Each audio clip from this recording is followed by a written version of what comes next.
Assalamualaikum warahmatullahi wabarakatuh. Perkenalkan, nama saya Zakiatun Nufus dengan NIM C201241173.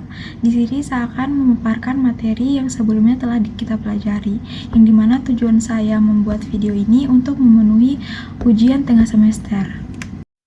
Baik, kita akan masuk ke materi pertama yang membahas mengenai proses manajemen strategi, yang dimana manajemen ini dapat diartikan sebagai cara seorang manajer atau pemimpin dalam mengatur, membimbing, atau mengarahkan orang-orang yang bekerja sama di dalam organisasi, yang dimana tujuannya agar seluruh anggota organisasi dapat bekerja sama secara efektif sehingga tujuan yang telah ditetapkan sebelumnya dapat tercapai dengan baik.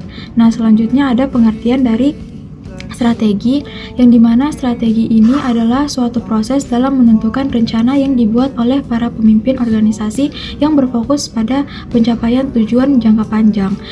Nah, dari pengertian manajemen dan strategi tersebut, kita dapat memahami bahwa manajemen strategi ini merupakan suatu proses atau rangkaian kegiatan dalam pengambilan keputusan yang bersifat mendasar dan menyeluruh, yang dimana keputusan tersebut dibuat oleh pemimpin untuk menentukan langkah-langkah yang akan dilakukan dalam mencapai tujuan organisasi, yang dimana dalam manajemen strategi juga terdapat beberapa tahapan proses, yang dimana proses ini dimulai dengan penentuan visi dan misi organisasi sebagai arah dan tujuan utama. Nah, setelah itu dilakukannya analisis terhadap lingkungan eksternal untuk melihat peluang dan ancaman dari luar organisasi, serta dilakukan juga analisis lingkungan internal untuk mengetahui kekuatan dan kelemahan yang dimiliki organisasi. Nah, setelah memahami kondisi tersebut, organisasi dapat merumuskan strategi yang tepat, kemudian melaksanakan strategi tersebut, dan pada akhirnya melakukan evaluasi serta pengendalian untuk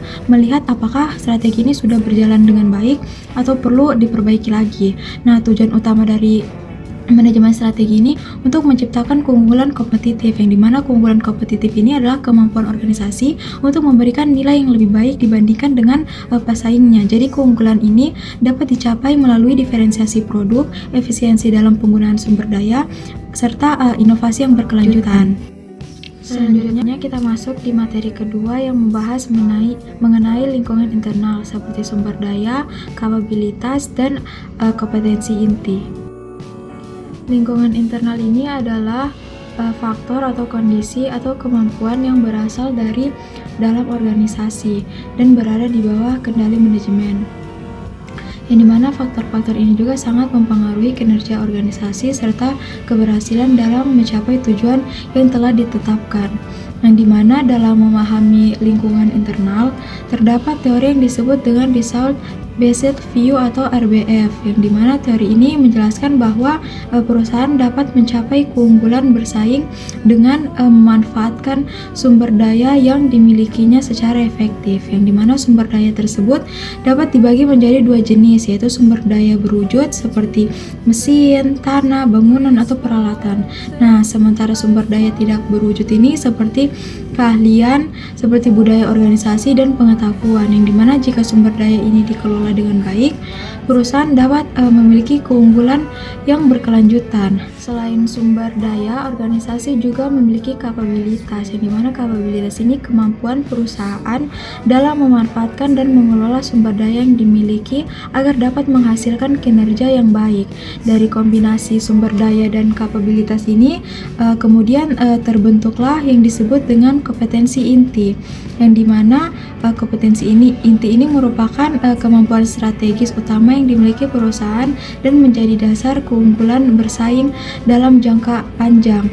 Contohnya seperti perusahaan Apple, yang dimana perusahaan Apple memiliki kompetensi inti dalam menggabungkan desain, teknologi, dan pengalaman pengguna sehingga produknya memiliki ciri khas dan nilai lebih dibandingkan dengan pesaing. Selain itu juga dalam menganalisis lingkungan internal terdapat konsep rantai nilai atau value chain, yang dimana konsep ini melihat perusahaan sebagai rangkaian aktivitas yang mengubah input menjadi produk atau layanan yang bernilai bagi pelanggan. Nah, nilai tersebut dapat berasal dari kemampuan perusahaan dalam menciptakan produk yang berbeda, menurunkan biaya produksi, atau memenuhi kebutuhan pelanggan dengan cepat. Selanjutnya kita masuk di pembahasan ketiga mengenai lingkungan eksternal perusahaan. Ada analisis industri dan juga pesaing, yang dimana lingkungan bisnis adalah faktor yang mempengaruhi kegiatan perusahaan dalam menjalankan operasinya. Yang dimana lingkungan bisnis terdiri dari dua bagian, yaitu lingkungan internal yang berasal dari dalam perusahaan dan dapat dikendalikan, serta lingkungan eksternal yang berasal dari luar perusahaan dan tidak dapat dikendalikan tetapi sangat mempengaruhi kegiatan perusahaan. Untuk memahami lingkungan eksternal, perusahaan biasanya melakukan analisis PESTEL, yang dimana analisis PESTEL ini adalah analisis terhadap faktor politik, ekonomi, sosial, teknologi, lingkungan, dan juga hukum, yang dimana analisis ini membantu perusahaan mengetahui peluang dan ancaman yang mungkin muncul dari lingkungan luar. Nah, selain itu perusahaan juga perlu memahami struktur industri, yang dimana struktur industri ini bagaimana tingkat persaingan dalam suatu pasar. Secara umum juga terdapat beberapa bentuk struktur industri seperti persaingan sempurna, monopoli, dan oligopoli, yang dimana struktur industri ini mempengaruhi cara perusahaan bersaing, menentukan harga, dan juga memperoleh keuntungan. Dan untuk menganalisis tingkat persaingan, sering digunakan five force model yang terdiri dari ancaman pendatang baru, kekuatan tawar pemasok, kekuatan tawar pembeli, ancaman produk pengganti, serta persaingan antar perusahaan yang sudah ada.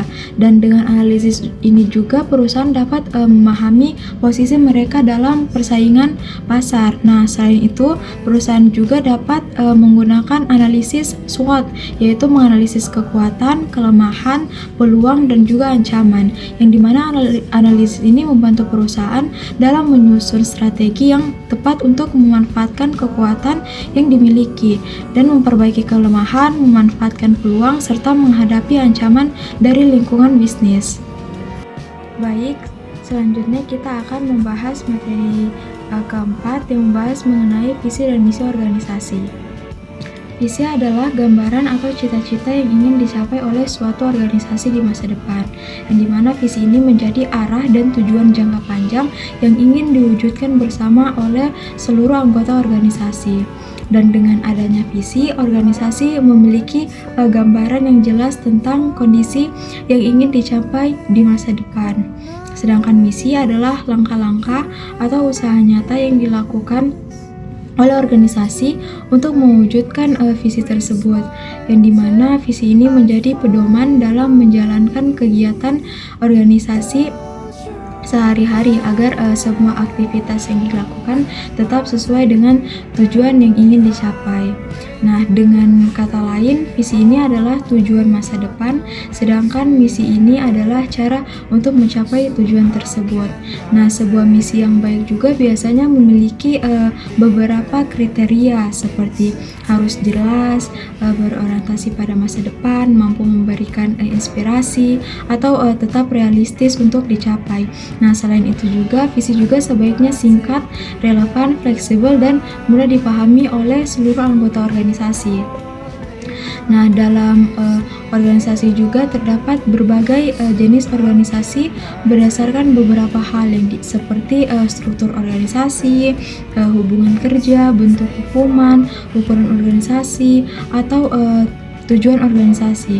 Misalnya ada organisasi yang bersifat profit yang bertujuan untuk mencari keuntungan, dan ada juga organisasi yang bersifat non-profit yang lebih berfokus pada pelayanan atau kegiatan sosial.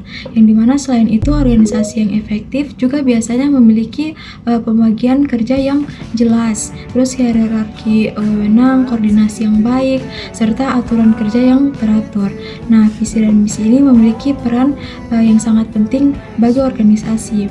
Nah, visi dan misi juga dapat menjadi penentu arah dan tujuan jangka panjang, menyatukan seluruh anggota organisasi, serta menjadi sumber motivasi dalam bekerja. Selanjutnya kita masuk di materi kelima yang membahas mengenai formulasi strategi, yang dimana saat ini dunia bisnis berkembang sangat cepat dengan persaingan semakin ketat, yang dimana perusahaan dituntut untuk bisa memenuhi kebutuhan konsumen dan memiliki keunggulan dibandingkan dengan pesaing. Nah, oleh karena itu perusahaan perlu menyusun strategi yang tepat agar bisa bertahan dan berkembang di tengah persaingan tersebut. Salah satu cara yang dilakukan itu adalah melalui formulasi strategi, yang dimana formulasi strategi ini adalah proses untuk menentukan langkah atau rencana terbaik bagi perusahaan di masa depan. Nah, dalam mempertahankan daya saing, ada beberapa karakteristik yang menentukan keberhasilan perusahaan. Pertama itu ada inovasi, yang dimana inovasi ini kemampuan perusahaan untuk menciptakan produk atau layanan yang lebih baik. Nah, yang kedua itu ada fleksibilitas strategi, yang dimana kemampuan perusahaan menyesuaikan strategi dengan perubahan kondisi pasar. Nah, selain itu juga perusahaan juga perlu membangun hubungan yang baik dengan berbagai pihak yang berkepentingan, memahami perbedaan budaya, serta memperhatikan keberlanjutan lingkungan dan sosial, yang dimana hal-hal tersebut dapat membantu perusahaan tetap kompetitif dalam jangka panjang. Selanjutnya juga dalam formulasi strategi terdapat beberapa tahapan yang harus dilakukan oleh perusahaan, di mana proses ini dimulai dari perumusan visi dan misi sebagai arah dan tujuan jangka panjang. Nah, setelah itu dilakukan analisis internal untuk mengetahui kekuatan dan kelemahan perusahaan, serta analisis eksternal untuk melihat peluang dan ancaman dari lingkungan luar. Nah, selain tahapan tersebut, ada dalam formulasi strategi juga terdapat beberapa mazhab atau pendekatan yang digunakan dalam pengambilan keputusan, di mana pendekatan ini menjelaskan bahwa strategi ini bisa dibuat dengan berbagai cara, misalnya melalui proses perencanaan yang sistematis, yang dimana analisis posisi perusahaan dalam industri, pengalaman dan intuisi pemimpin, proses pembelajaran organisasi, hingga penyesuaian terhadap perusahaan lingkungan bisnis. Dan dengan adanya berbagai pendekatan, perusahaan dapat memilih cara yang paling sesuai dengan kondisi dan kebutuhan mereka.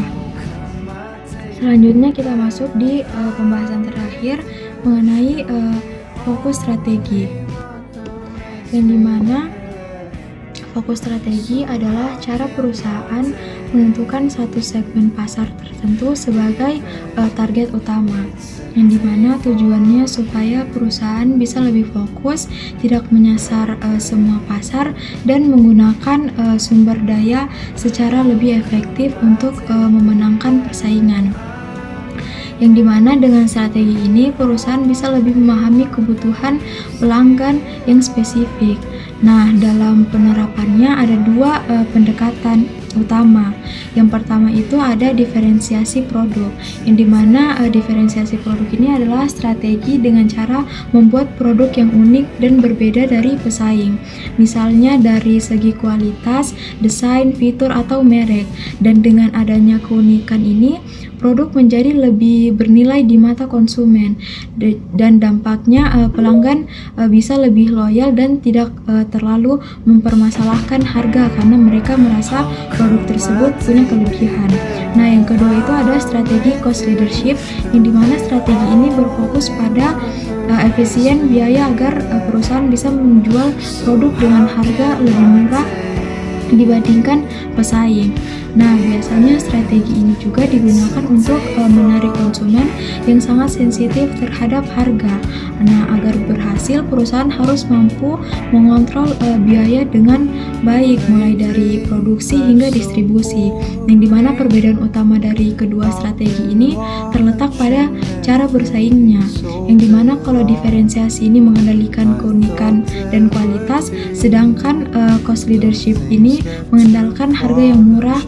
Jadi target konsumennya ini juga berbeda, yang dimana diferensiasi untuk konsumen yang mencari nilai dan kualitas, sementara cost leadership ini untuk konsumen yang mencari harga yang terjangkau. Nah, kedua strategi ini sebaiknya tidak dijalankan secara bersamaan tanpa fokus yang jelas, karena bisa membuat perusahaan kehilangan arah. Mungkin itu saja yang bisa saya sampaikan. Mohon maaf bila terdapat banyak kesalahan. Sekian dari saya. Wassalamualaikum warahmatullahi wabarakatuh.